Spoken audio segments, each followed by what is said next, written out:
মামলা গ্রহণ করেছি এবং মামলার এজাহারনামীয় 9 জন এবং এজাহার বহির্ভূত আরও 10 জনকে আমরা গ্রেপ্তার করেছি। বাকি যারা মহড়ায় অংশগ্রহণ করেছিল অধিকাংশই আমরা চিহ্নিত করতে পেরেছি। আমরা তাদেরকে আইনের আওতায় আনার চেষ্টা করছি এবং অব্যাহত থাকবে আমাদের।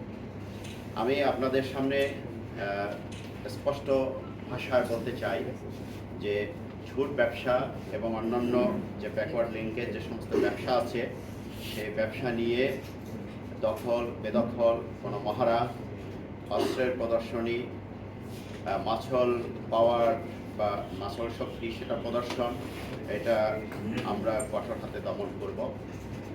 সেটা যে ব্যক্তি করুক, যেই করুক, আমরা তার কোনো পরিচয় আমরা কনসিডারে নেব না। আমাদের কনসিডারেশন হচ্ছে সে একজন অপরাধী, সে যে অপরাধ করছে সেই অপরাধের যথাযথ শাস্তির জন্য আমরা তাকে বিজ্ঞ আদালতে সোপর্দ করব। আপনারা জানেন আমরা মাদক নিয়ন্ত্রণে আপ্রাণ চেষ্টা করে যাচ্ছি।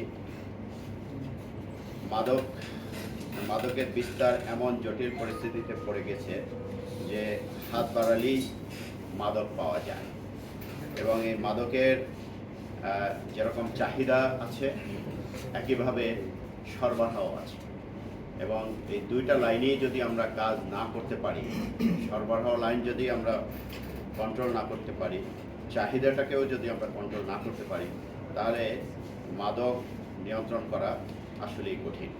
পাশাপাশি আরেকটা ইস্যু আছে এখানে মাদকের সাথে, সেটা হচ্ছে মাদক আসক্ত। যারা ইতিমধ্যে মাদক আসক্ত হয়েছে তাদের রিহ্যাবিলিটেশনের একটা ব্যবস্থা করা প্রয়োজন বলে আমি মনে করি। আমাদের পার্ট থেকে আমাদের যতটুকু করণীয় আমরা আমাদের আপ্রাণ চেষ্টা করে যাচ্ছি।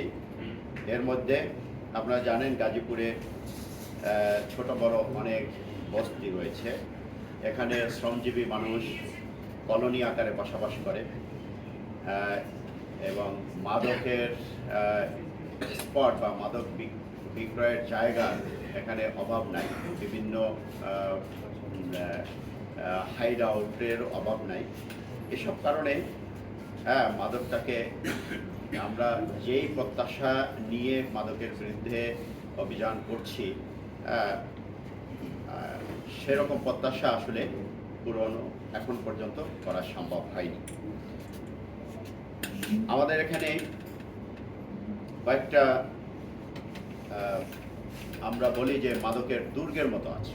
একটা হলো মাজার বস্তি, কেরানীটেকের বস্তি, কেরানীটেক ব্যাংকের মাঠ, এছাড়া এরশাদনগর, এগুলো ছাড়াও ছোটোখাটো অনেক জায়গা আছে।